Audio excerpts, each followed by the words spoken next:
Ils lui sont fidèles et prêts à mourir pour le protéger.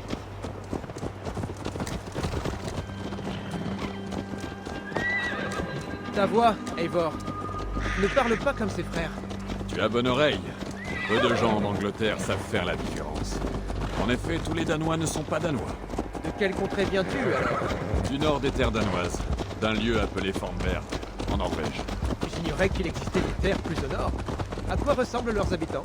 Tu as déjà vu les moutons d'un troupeau se jeter l'un après l'autre d'une falaise? Ils sont comme ça.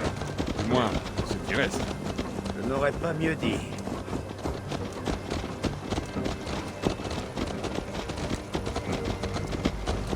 Beaucoup de gens ont quitté la Norvège. Oui. La Norvège est désormais l'une des provinces d'un jeune roi, Harald. D'une grande sagesse pour son âge. Tu n'es pas furieux qu'il t'ait obligé à partir, comme tant d'autres? Je l'ai été, oui, quelque temps. Mais nos semaines en mer ont calmé ma colère. Pour être honnête, j'avoue que j'admire ce roi Harald. Par les paroles comme par les armes, il a su pacifier la contrée où je suis né. Pour la première fois de mémoire d'homme, comme de chant de Skald, la Norvège n'a qu'un roi, un seul. Et cela est une prouesse. Impressionnant. Ouais. On dit que l'Angleterre est 2 fois plus petite que la Norvège, et nous avons 4 royaumes et autant de rois. Tu vois, comment ne pas être impressionné? Non, Harald est quelqu'un de bien, qui a de grandes idées. Je le sais à présent. Je n'ai que 6 ans de moins que lui, et je n'ai pas encore combattu. J'ose à peine imaginer son talent et sa ruse. La première bataille est pour bientôt, jeune Thiolbert. Attends-toi à faire de rapides progrès. Je ne suis pas sûr de vouloir aller aussi vite.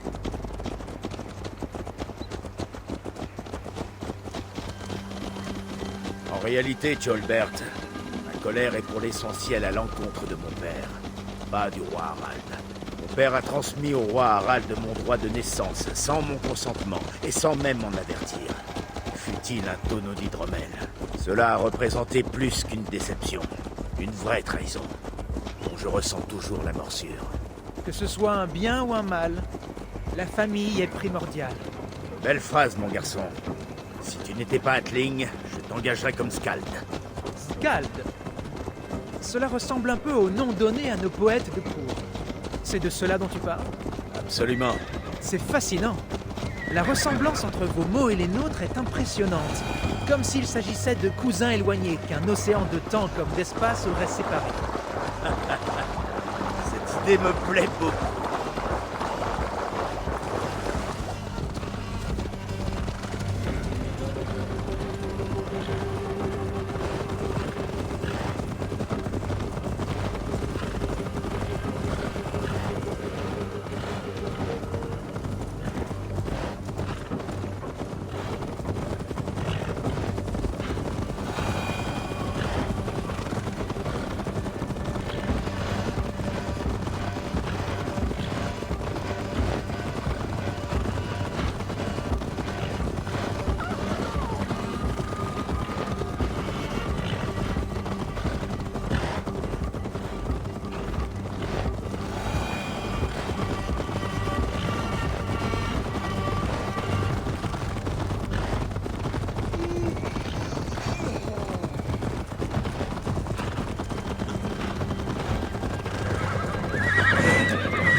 Regardez ces chiens de païens. De vraies bêtes affamées, venus souiller nos terres sacrées. Attention, Seigneur. Ces païens sont plus nombreux que nous. Je le vois bien, idiot. Mais qu'allons-nous faire? Mon conseil est de prendre en considération leurs demandes. Nous ne survivrons pas à un combat. C'est toi, Léofrite?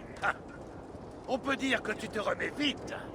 Je commence à me demander s'il y a un homme ou un dieu sous cette armure. C'est un homme de Dieu qui se dresse devant toi, Ivar. Fier et résolu. C'est le chef de guerre de Burgred. Il a tué une douzaine de nos hommes lors d'une embuscade sur la Trent. C'est la hache d'Ivar qui l'a arrêté. Une manière bien morne de décrire un lancer parfait à 100 pieds. Trêve de bavardage, païen. Qu'avez-vous à dire? On est venu chercher ta couronne. Avec ou sans la tête qui la porte. J'admire ton ambition, païen. Mais ce que tu demandes est impossible.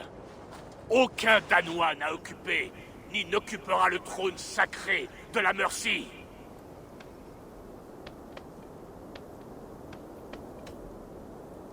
Ne t'en fais pas. Nous avons un Meurcien dans notre sac. Tu parles de Ceolwulf? Quand j'en aurai fini avec vous, je ferai exécuter cet idiot pour trahison. Mon roi, je crois qu'il vaudrait mieux faire preuve de plus de mesure. J'en ai assez de ces discussions. Vous avez piétiné nos terres, abattu nos monuments. Nous vous avons offert de l'argent, de la nourriture.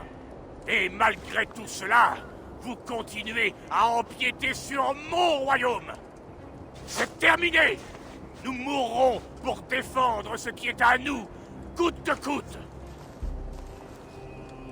Si tu veux ma couronne, Ubbe Ragnarsson, tu devras l'arracher des mains de mon cadavre. Tous au mur! On retourne au campement et on rassemble les hommes. Nous prendrons Tamworth ce soir. Eivor, dis au capitaine que nous sommes prêts. Ivar et moi allons rassembler les hommes. Tu sais manier un bélier? J'en ai déjà vu un. Je veux que tu t'occupes d'une autre. Tu es fort et agile. J'accepte. Moi aussi.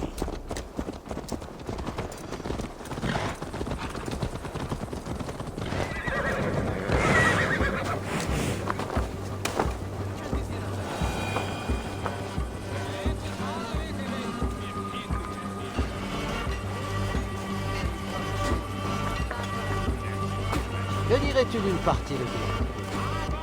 Qui es-tu? Je suis avec les Ragnarsson. Il est temps d'avancer le bélier. Burgred a préféré combattre. Il va être servi. Tu es prêt à y aller? Allons-y. L'heure est venue de s'emparer d'un royaume.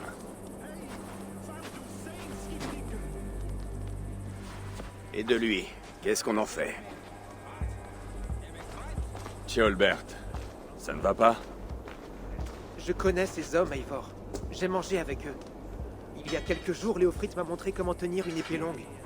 C'est un ami. Les amitiés se brisent, et souvent au bout d'une lance. Non, c'est impossible. Surtout avec Léofrite.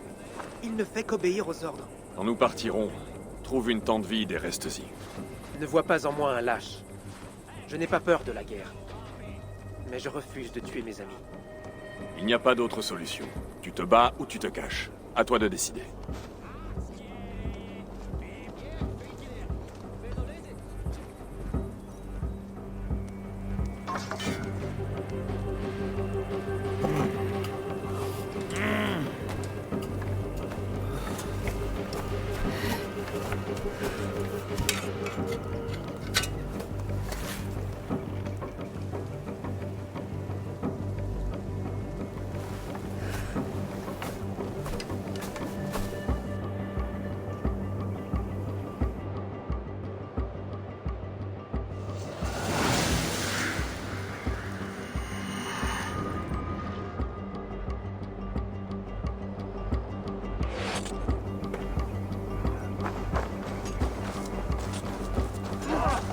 Brisez la porte!